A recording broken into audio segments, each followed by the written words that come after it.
नमस्कार, मैं हूं अटल शुक्ला। आप देख रहे हैं एमपी लाइव न्यूज। जैसा कि आपको विदित है कि श्रावण मास का पावन महीना चल रहा है और ये मास अपने आप में एक महत्वपूर्ण मास माना जाता है शिव भक्तों के लिए, शिव आराधना के लिए। और लगातार हम इस मास में अधिक से अधिक शिव मंदिर में जाने का प्रयास कर रहे हैं। लगातार अभी हमने कई मंदिरों के बारे में, उनके इतिहास के बारे में, उनकी धार्मिक मान्यता के बारे में आप लोगों को बताया है। और आज हम एक और महत्वपूर्ण और प्राचीन मंदिर में आए हुए हैं जो रीवा जिला मुख्यालय से करीब 8 किलोमीटर की दूरी पर खड्डा गांव में स्थित ये प्राचीन मंदिर जो रौरिया नाथ के नाम से काफ़ी प्रसिद्ध है। इस मंदिर के बारे में आज हम आपको बताएंगे कि इस मंदिर का क्या ऐतिहासिक महत्व है, इस मंदिर की क्या है धार्मिक मान्यता और इस मंदिर से ऐसे कौन से पहलू जुड़े हैं जिसके कारण इस मंदिर का नाम रौरिया नाथ पड़ा है। चूँकि ये मंदिर काफ़ी प्राचीन मंदिर है और यहाँ के लोगों द्वारा बताया गया है कि ये चंदेल वंश के राजाओं के द्वारा इस मंदिर का निर्माण कराया गया है। तो आइए आज हम जानने का प्रयास करते हैं और पड़ताल करने की कोशिश करते हैं ग्राउंड जीरो पर जाके कि वास्तव में इस मंदिर का रहस्य क्या है।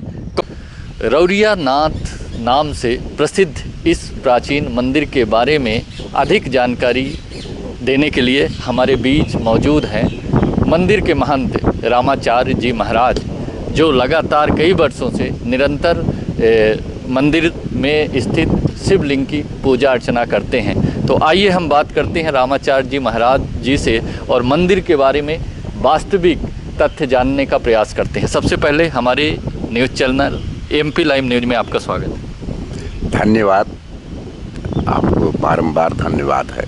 क्योंकि श्रावण का मास है और श्रावण के इस मास में शिवालयों का महत्व अपने आप बढ़ जाता है और जब कोई प्राचीन शिवालय हो तो वो अपने आप में उसका महत्व दुगना हो जाता है।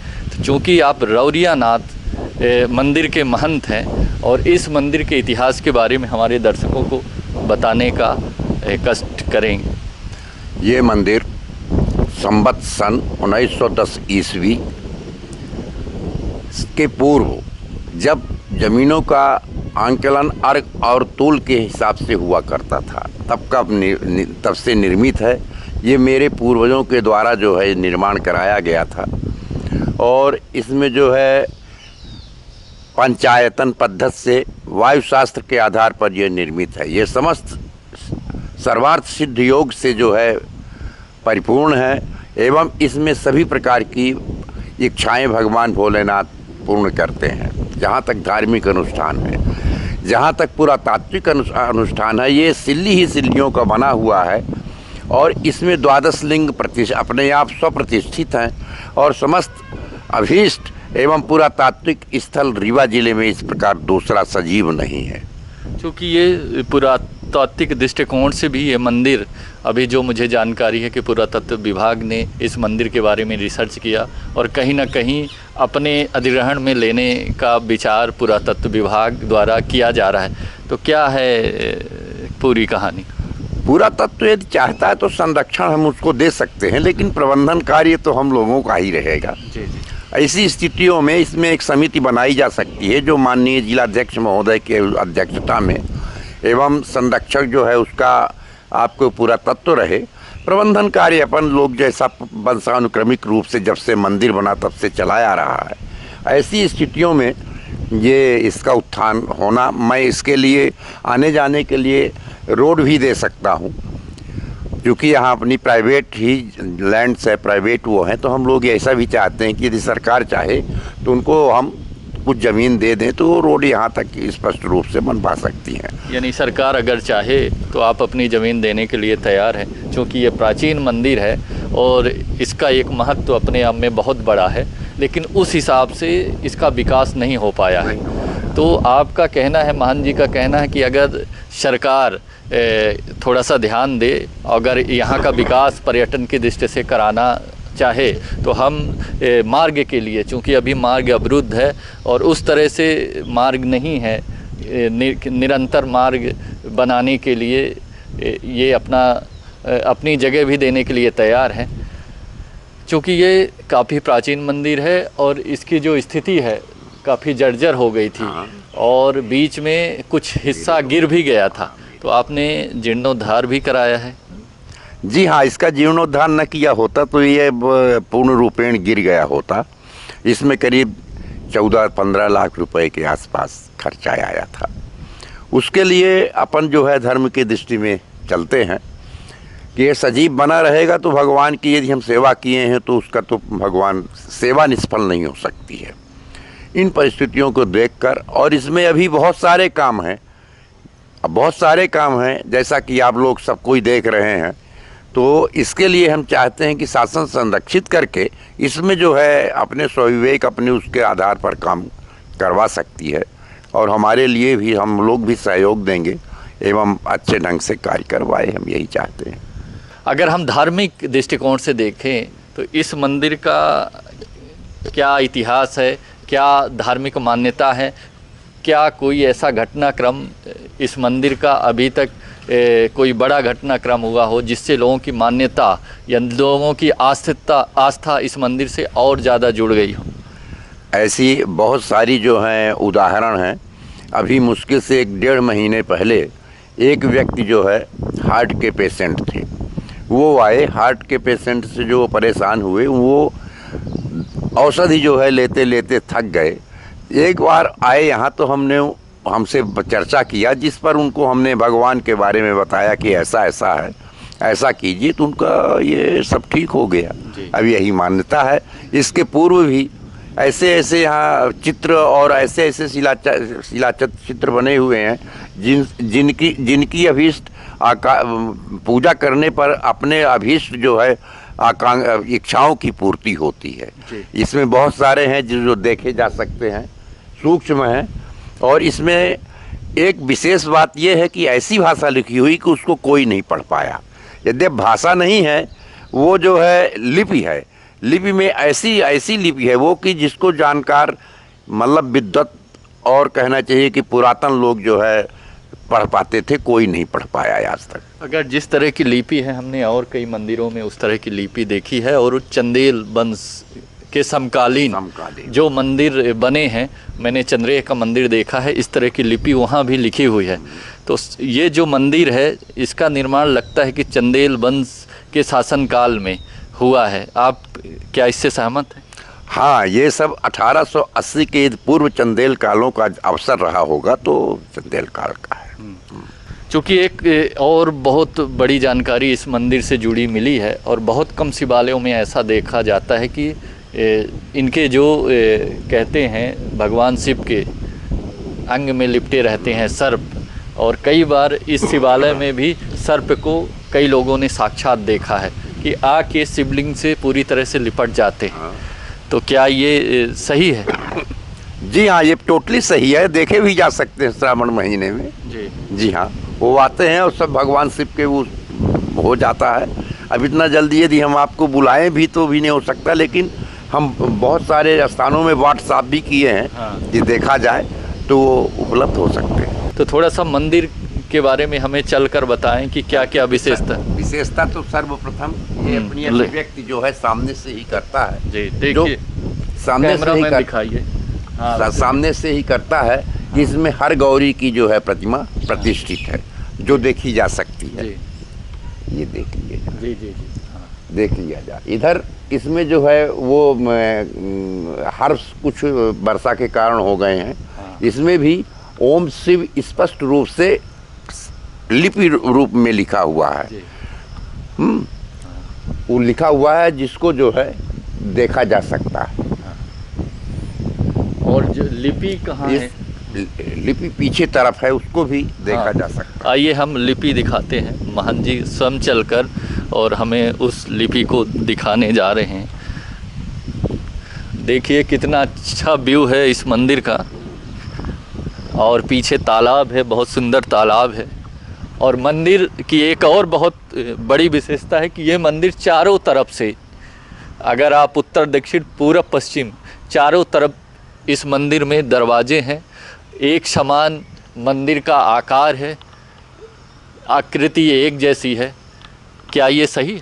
आकृति एक जैसी है, ये इसमें दो मत की बात नहीं, लेकिन 3 दरवाजे अलग हैं जी।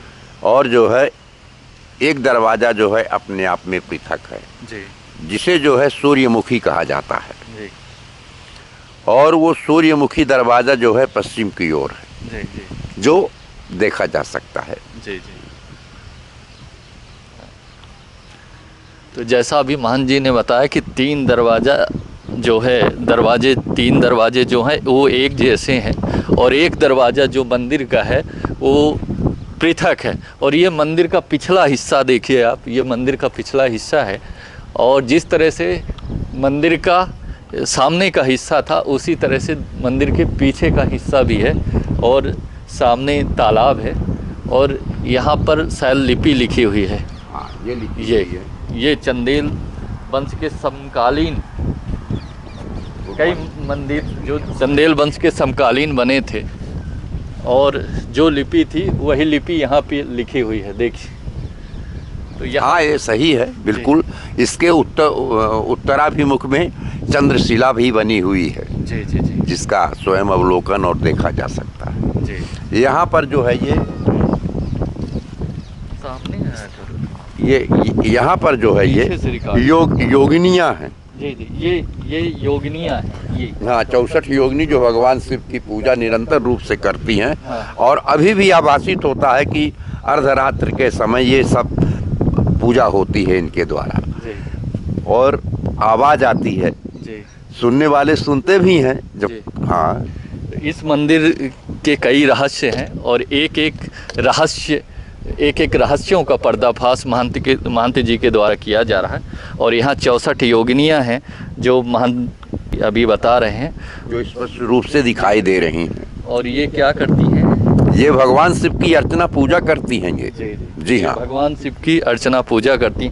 और कोई विशेषता हो इस मंदिर की विशेषता ये है जी कि अपने आप में जो है ये उत्तराभिमुख को देखा जाए, जहाँ जो है चंद्रशिला प्रतिष्ठित है, जी और वो ये अभिव्यक्ति करती है जी कि ये भगवान शिव जो है, चंद्रमौल जो है, समस्त अभीष्ट फलों को देने वाले हैं। जी जी। जी हाँ, तो ये कहाँ पे है? ये है सामने है। जी जी जी। ये शिला, ये शिला कौन सी? ये यहाँ चंद्रशिला बोली जाती है। ये जो नीचे है, हाँ, नीचे है ये चंद्रशिला। जी। ये देखिए मंदिर का दरवाज़ा जो है, मंदिर के दरवाजे के नीचे चंद्रशिला बनी हुई है, और इसकी एक विशेषता भी है, बहुत बड़ी विशेषता है, महंत जी ने बताया है। और एक बार और हमारे दर्शकों को बताने का कष्ट करेंगे कि चंद्रशिला अगर किसी मंदिर में हो तो अभीष्ट फलदायी होते हैं। वो मूर्ति जो है सदैव शक्तिशाली और सदैव जो है फलदायी होती है, हाँ। और समस्त अभीष्ट फलों को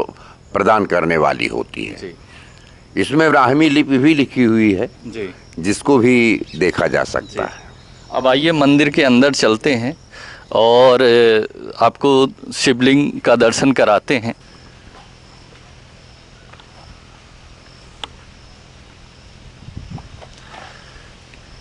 आइए मंदिर में प्रवेश करते हैं और शिवलिंग का साक्षात आपको दर्शन कराते हैं।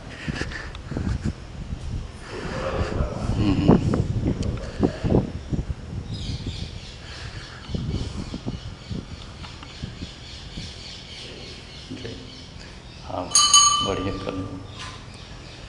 तो ये जो शिवलिंग है, जैसे हमने अक्सर गोलाकार शिवलिंग को देखा है, दिखाओ शिवलिंग को दर्शकों को, कैमरामैन से। हमने अक्सर अमूमन जितने भी शिवालय हैं और शिव मंदिरों में गोलाकार शिवलिंग देखा है, लेकिन ये जो शिवलिंग है थोड़े से अलग है। ऐसा क्यों? इसलिए कि ये महेश्वर रूप है, भगवान शिव का चतुर्थ रूप है। ये पंचमुखी हैं, इसमें पांचों तरफ 5 परकोटे हैं, देख लीजिए। जी जी जी। ये महेश्वर रूप है और ये पंचमुखी शिवलिंग है, और ये देखिए 5 इसमें कोने बने हुए हैं। ये एकदम पूरी तरह से गोलाकार नहीं है, और ये शिवलिंग यानी 5 तरफ 5 कोने हैं शिवलिंग में, किनारा है, आप देख सकते हैं। ये 1 2 3 4 5, तो ये महेश्वर रूप, जी हाँ, महेश्वर रूप है। इसमें अपने आप 12 ज्योतिर्लिंग प्रतिष्ठित है, जो देखे जा सकते हैं। और लेकिन इसमें गणना करेंगे आप तो केवल 10 ही आते हैं, लेकिन जब आप इसमें प्रतिष्ठित करेंगे ऊपर, हाँ, ऊपरी भाग में तो 12 ज्योतिर्लिंग अपने आप में प्रतिष्ठित। हाँ, इस मंदिर में 12 ज्योतिर्लिंग भी अपने आप में प्रतिष्ठित हैं। तो ये मंदिर अपने आप में एक विशेष महत्व रखने वाला है और महेश्वर शिवलिंग है, जो कि अमूमन कम मंदिरों में ऐसे शिवलिंग पाए जाते हैं। और मंदिर की कई विशेषता हैं और अभीष्ट फल को देने वाली ये शिवलिंग है। और जो भी इस शिवलिंग का दर्शन करने आया है, इस मंदिर में आया है, जो भी मुरादें लेकर आया है, उनके मुरादें पूरी हुई हैं, उनको इच्छित वर की प्राप्ति हुई है। क्या कहना है आपका? स्पष्ट रूप से परिलक्षित हो रहा है, स्वयं आप अनुभव करते होंगे कि यहाँ आने पर कितनी शांति प्राप्त होती है। अशांत क्षेत्र समस्त अभीष्ट फलों को देने वाला होता है। जी हाँ, ये शांति स्थल है और बिल्कुल शांत रहता है। भगवान शिव जो है साक्षात सिद्ध हैं। इसमें सूर्य अस्त के समय और सूर्योदय की दोनों की जो है किरणें भगवान महेश्वर शिवलिंग में आके पड़ती हैं। ये एक विशेष बातें हैं। जैसा कि अभी महंत जी ने बताया कि इस मंदिर की एक और बहुत बड़ी विशेषता है। इस मंदिर के 2 दरवाजे हैं, एक है पूर्व दिशा में और दूसरा है पश्चिम दिशा में। और इस मंदिर की एक महत्वपूर्ण विशेषता है कि जब सूर्य उदय होता है तब उसकी किरणें शिवलिंग में पूर्व दिशा की ओर पड़ती हैं, और जब सूर्य अस्त होता है तो उसकी किरणें पश्चिम दिशा, उसकी किरणें यहाँ पड़ती हैं पश्चिम दिशा में।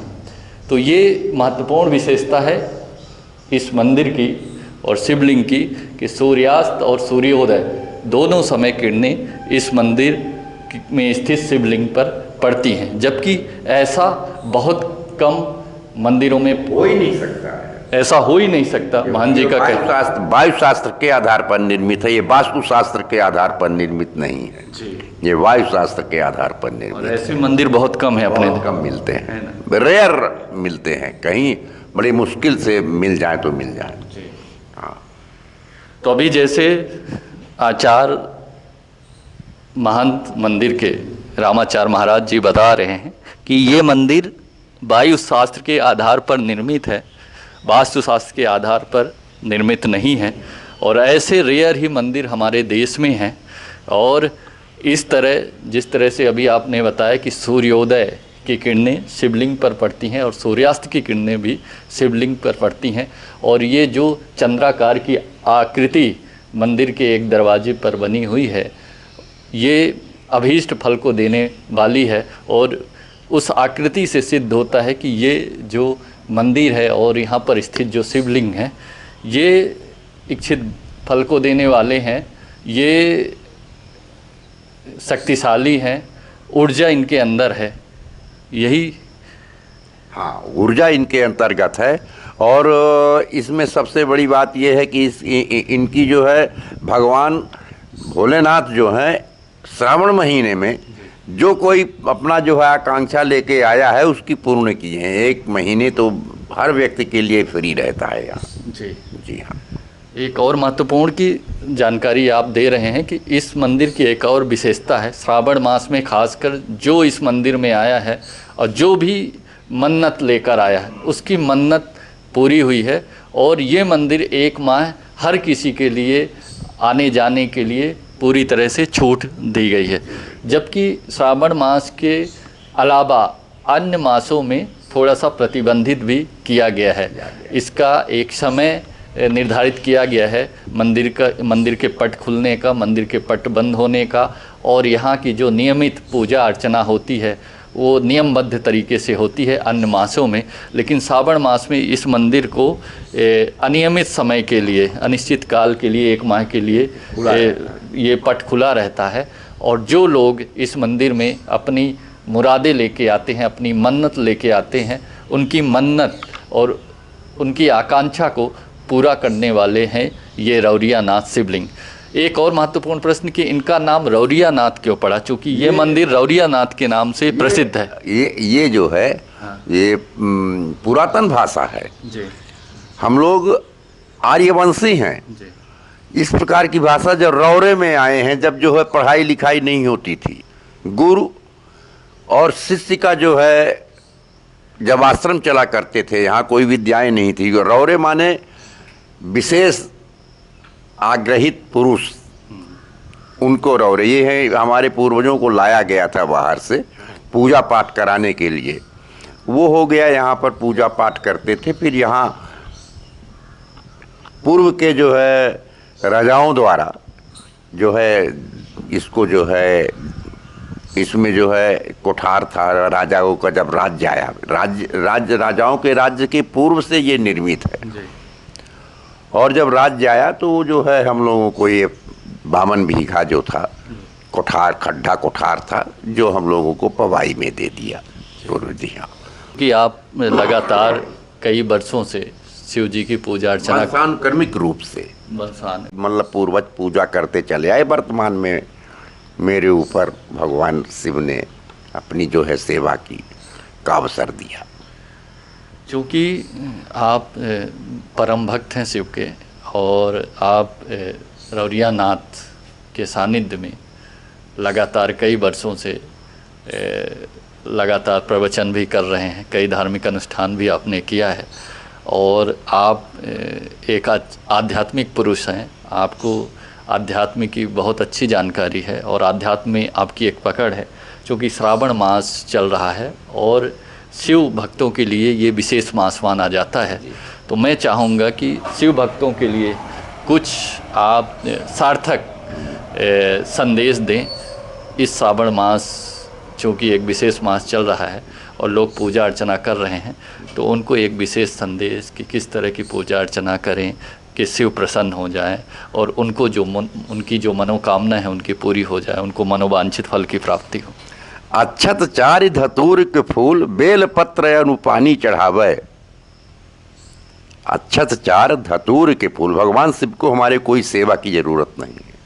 भगवान शिव हमारे ऐसे देवता हैं जो केवल अक्षत चार धतूर के फूल, बेल पत्र और पानी चढ़ावे।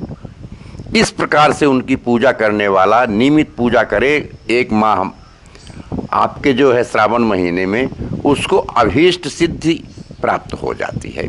बेल पत्र है, अक्षत है, चावल है, जल से स्नान करावे, और जो है धतूर का फूल भगवान को बहुत प्रिय है। जी हाँ, मंदार माला इनको वो है। और भगवान शिव के जो है जो जितने स्वरूप हैं उनकी अलग अलग अभीष्ट और उनकी अलग अलग पूजा होती है, और उनसे अलग अलग प्रकार की जो है सिद्धि प्राप्त की जाती है। भगवान भोलेनाथ परम योगी भी हैं, उनको समस्त योग का योगिराज कहा गया है। और भगवान भोलेनाथ हमारे जो है मृत्यु लोक में ही जो है अपना स्थान लिए हैं। सब देवता तो स्वर्ग में लिए, लेकिन भगवान शिव जो है मृत्यु लोक में ही कैलाश पर जो है वास कर रहे हैं। श्रावण महीने में भगवान शिव, ऐसा कोई मंदिर न होगा, खासकर पुरातात्विक स्थल जहां भगवान न प्रवेश करते हों। इस दृष्टि से जो है यहाँ का विशेष दिन आता है, और ये आभास होता है मुझे भगवान का सेवक होने के नाते कि भगवान का प्रवेश हुआ है। जी हाँ, श्रावण मास में और मंदिर। जी हाँ। तो बहुत महत्वपूर्ण बात यहाँ के आचार्य रामाचार्य महाराज जी ने हमारे भक्तों को और श्रद्धालुओं को, जो शिव भक्त हैं, उनको बताई है कि अगर श्रावण मास में भगवान शिव को अगर खुश करना है, अगर उनको इच्छित वर की प्राप्ति करनी है, तो उनको 4 चीज़ें मुख्य रूप से करनी होगी।